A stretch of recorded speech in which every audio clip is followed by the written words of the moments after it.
I want to bring in our ABC News correspondent, Eva Pilgrim, who has a very personal relationship to this story. Eva, thanks for being here. You've been watching all of this unfold overnight with kind of a heavy heart, an emotional perspective on this, in the sense that you were born in South Korea, and the splitting of the Korean Peninsula is something that really impacted your family deeply. I think my story is not unique to my family. I think a lot of families, you see that in South Korea. Anytime they have those reunification potential meetings or anything to do with North Korea, they're all eyes are on that. Everybody wants to be a part of it. My grandmother and her little brother escaped south into South Korea when the war broke out. She's from a town on the far northeastern part of North Korea, almost into China, on the beach, as Trump was talking about those beaches there. Yes. And so, one of her big wishes was always to go home and always to know what happened to her family. So much of her family was left behind, and she just didn't know what happened to them. Every time there was a chance to get information, she would go wait in line. I remember her talking when I was a little girl, sort of obsessing about these cans that you could put notes and money into. And the South Korean government actually told the people, don't do this. But many of them still did because they were so desperate for any information, any sign that their family was okay, anything they could do that would potentially get to their families. Even if the money didn't get there, if their families could get that note and know that they were cared for and know that they were sending their love, they were desperate to have that get to them. So watching this unfold, I talked to my mother this morning and she watched it all night long as well. Something none of us, I think, ever really expected would happen. What was her reaction? I mean, again, for those of us here, as we see the pageantry and the choreography of these two leaders coming together, but from your mom's perspective to see this, what did it mean to her? I think she has a lot of optimism, but still very skeptical. Until there's actual action, something tangible that they can see, I think she's going to be hesitant to believe that anything is really going to change. I mean, this has been the status quo for so long. Growing up and going to South Korea and living back and forth between here and there, every Sunday in church, that was something you could count on. They would always pray for the reunification of the peninsula. It was just a very normal part of your life. You're constantly reminded that they are at war. And so this idea that in her lifetime, this is all she's ever known, that something will be different, she's cautious to believe it'll actually happen. So your family fled North Korea during the Korean War. So you were saying that you may still have distant relatives who are in North Korea and you have no idea what their status is, if they're still alive, what they're up to. No idea. I remember my grandmother talking about going to see a list. There was a list of the family members that you could find out kind of where they were, how they were doing, and she went to look for, and there was a long line to see this list, and she couldn't find our family members on that list. And does that mean that they're alive or not? We don't know. We don't know how accurate that list is. We know where her family was. We know that they had some means. So would that make them a target?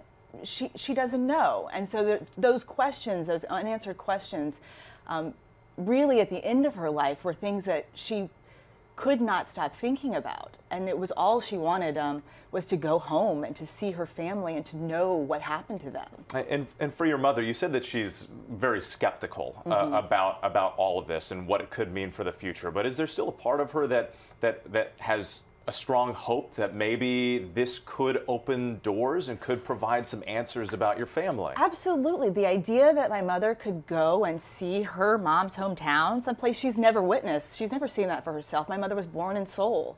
Our whole family now, my grandmother's brother, we have 3 cousins on that side. That uncle had 3 children. So our family is much smaller because of the simple fact that they were the only 2 that escaped. So the idea that you could go and potentially find your family, see where she grew up. My grandmother was very descriptive about her memories of home. And so my mom has this idea that maybe she could potentially find it, or at least see the water that my grandmother once used to see as a child. Those types of things would be a huge deal. She's not quite ready to think it's possible. If your grandmother could see all of this, what do you think she would say? Oh, wow. I mean, it was all she wanted. And this would have meant a lot to her. Oh, absolutely. I mean, you're at a place now where it's been so much time since these two places were split apart. The number of people who still remember what it's like to live in North Korea prior to all this is like their dying wish. They're getting old. There's not that much time left for them to actually go back and live and experience this. And so for so many people still, and their children, I mean, this is a huge deal. I want to ask you, and I know that might be a difficult question. You're a journalist, you follow these stories and often try to separate yourself from them emotionally, but this must have been an incredible evening and morning for you, having that emotional aspect, talking to your mother and what she's feeling, but then also watching all of this from a news and a journalistic standpoint. What's going through your mind right now? Oh, like a million things. My mother was very excitable this morning, just because I don't think she really truly believed this day would ever come. Yeah. And we don't know what it means yet, so I think, you know, you sort of look at it all and you're hopeful, and I think that's what we hear from a lot of our family and friends in South Korea is they're hopeful. You know, after the Olympics, seeing the two countries together for the first time, that created this huge reaction of hope. And so this, now a political step forward, whatever it may mean, gives them hope that there could be something more. But my mom was still very adamant. She's not sure about this all yet. Absolutely. Well, as many others are skeptical as well, waiting to see how everything plays out. The devil's in the details, that's for sure. Eva, thank you so much for sharing your personal story with us. We appreciate it. Of course. Wow, that was impressive for spontaneous, on beat. Okay, welcome back to GMA. Seems like a great day for a game that's growing in popularity these days. Pickleball, you guys are playing. Everybody's playing it now. Eva Pilgrim is out there joining us to tell us all about it. Eva, good morning. Good morning, guys. I'm joining you live from the kitchen. That's what they call this area of the pickleball court. Old, young, everything in between, sporty, not so sporty. Everyone is playing the sport. It's the sport that's kind of a big deal. Pickleball. Think of it as tennis meets ping pong with a side of badminton. Celebrities like the Kardashians to professional athletes are relishing it. I'm nice at pickleball. The sport spiking 35% in the past 3 years, with more than 38,000 official courts popping up from coast to coast. You could be 22, 32, or 92, I guess, and just be really good at this game. All you need is a net, a paddle, and a light plastic ball, making it the perfect, inexpensive summer pastime. It's a very social game. And it's a really fun sport and an easy sport to learn. So easy, just ask our own Will Gans, who understood the assignment. Did somebody say pickleball? Well, sorta. Hitting the court This is why I study journalism, you guys. and getting the Pickle 101 from some pros at the 92nd Street Y. Have you ever seen anyone learn this fast? Okay, Will actually is a lot better than he plays, because I've seen him playing this morning and he like put a ball in my face already. We're here at the Brooklyn Bridge pickleball courts. We're joined by Amote, Will, of course, our resident pickleball expert, and Paul. We're all going to play a doubles match here in a minute. You can see people behind us have already started going. I think I pulled a muscle when I first got out here. Legitimately, I'm not making that up. I promise I did that. But before we do all that, we have a little quiz for you guys to see how well you know pickleball. It's multiple choice, so it's a little bit easier. You've got one of the three options there. All right, ready, guys? Okay, bring it. First question. What does pickled mean?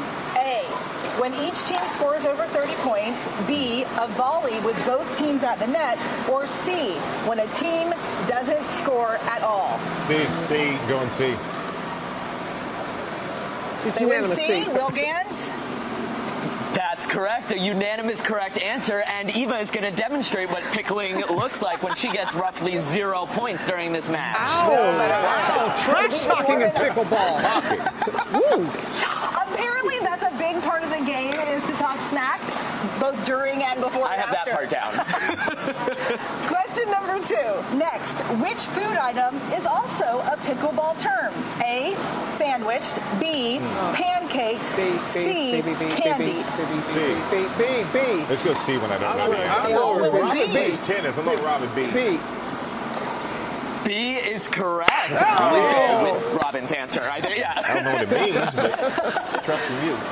Pancaked is when you're at the net and someone spikes it like right in your face. Pancaked. Pancake. Nobody On the wants face. to be on that side. Okay, we're going to try to Maybe we play gotta a see little one of those. pickleball now. We're going to our respective corners. What are we playing for? We're going to play for 11. We're going to do exactly what you said. We're going to pickle them, okay? And they have to score and you have to serve, right? We have to score on this side. Okay. All All right, let's Will. do this thing. Let's try it. Get it. Amote, when it comes to a good serve, what are we looking for? It has to be under hand in contact before you waste. Some people like to let it bounce, but well, I like to just hit it. Let's do it. Let's do it. All right, We got nice. one. Screaming. We got one. And now we change sides. Change sides. Here we go. You only score when you're serving. Two. We are about to get pickled. The nice thing about this game is that it creates a lot of community. It's fun. We play all over. It's great. Okay, come on, come on. Go. Okay, we're getting closer. We're getting closer. All right, guys. Clearly, we have a lot left to learn. The people behind us, they're your examples. This game can get quite aggressive, but it is a lot of fun. Who needs Wimbledon? Well, we got GMA pickleball. Even what they call it, pickled? You don't score. They got They got pickled. Yeah, no pancakes this Will